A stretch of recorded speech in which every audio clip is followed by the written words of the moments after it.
नमस्कार दोस्तों, स्वागत है आपका समाचार कैरी हिंदी न्यूज चैनल में। और बड़ौदा के अखाड़े में घमासान की तैयारी हो गई है। 3 नवंबर को होने वाले उपचुनाव में भाजपा उम्मीदवार पहलवान योगेश्वर दत्त कांग्रेस उम्मीदवार को पटकनी देंगे या फिर पूर्व मुख्यमंत्री हुड्डा का धोबी पाट दांव चलेगा, यह यहां की जनता तय करेगी। फिलहाल सभी पार्टियों ने सोच समझकर अपने प्रत्याशियों के नाम तय कर दिए गए हैं, नामांकन भर दिए गए हैं। अभी तक मुख्य मुकाबला कांग्रेस और भाजपा के बीच चल रहा है।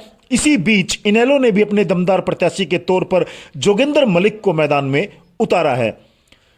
बड़ौदा की हम बात करें तो इस सीट पर इस बार पूर्व मुख्यमंत्री ओम प्रकाश चौटाला और अभय चौटाला भी अपने प्रत्याशी के लिए जान लड़ाएंगे, जबकि कपूर नरवाल टिकट न मिलने के कारण निर्दलीय प्रत्याशी के तौर पर चुनाव लड़ेंगे।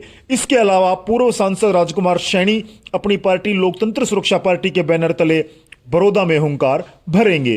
कांग्रेस को इस चुनाव में लंबी माथापच्ची के बाद इंदुराज नरवाल उर्फ भालू का नाम फाइनल करना पड़ा है, जिस पर पूर्व सीएम हुड्डा को भी सहमत होना पड़ा। हम आपको बता दें कि बड़ौदा सीट का समीकरण क्या है, उसके लिए जानना जरूरी है कि योगेश्वर दत्त की पिछले विधानसभा चुनाव में यहां से 4800 मतों से हार का सामना करना पड़ा था। इस बार तस्वीर बदली हुई है। इस सीट पर 3 जाट जाति के उम्मीदवार हैं, जबकि योगेश्वर दत्त खुद ब्राह्मण हैं और सैनी बिरादरी से राजकुमार सैनी हैं। लोकसभा चुनाव में पूर्व सीएम भूपेंद्र सिंह हुड्डा को सोनीपत की जनता हार का सामना करवा चुकी है, लेकिन विधानसभा चुनाव में यही वोट बैंक हुड्डा के साथ आ गया था। अब इस चुनावी रण में एक बार फिर से भूपेंद्र हुड्डा और उनके बेटे दीपेंद्र की साख का सवाल है।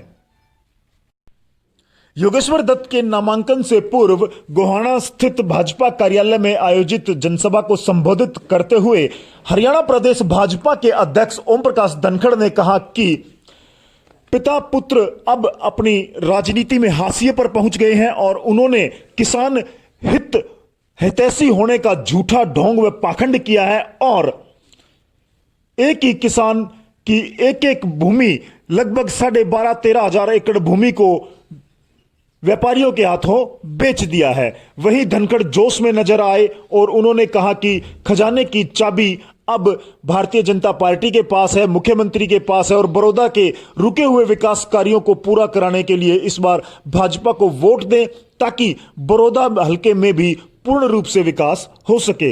वहीं केंद्रीय मंत्री संजीव बाल्यान ने कहा कि अगर आज बड़ौदा के प्रत्याशी पहलवान योगेश्वर को टिकट नहीं दिया जाता तो यह शायद गोहाना नहीं आते।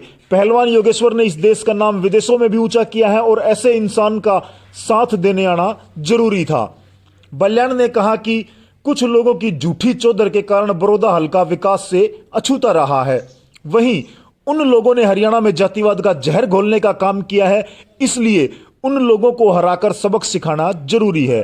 उन्होंने सरकार में हिस्सेदारी करके विकास कराने को गठबंधन के प्रत्याशी का साथ देने की बात कही। इस दौरान हरियाणा प्रदेश भाजपा अध्यक्ष ओम प्रकाश धनखड़, योगेश्वर दत्त, सांसद संजय भाटिया, कृषि मंत्री जेपी दलाल, पूर्व मंत्री रामविलास शर्मा, जिला सोनीपत के अध्यक्ष मोहनलाल बड़ोली, सांसद धर्मवीर, कृष्णलाल पवार, विधायक कमलेश ढांडा, पूर्व विधायक कविता जैन, पूर्व विधायक बहादुरगढ़ से नरेश कौशिक, राजू वीरमानी चेयरमैन सहित तमाम लोग वहां पर मौजूद रहे।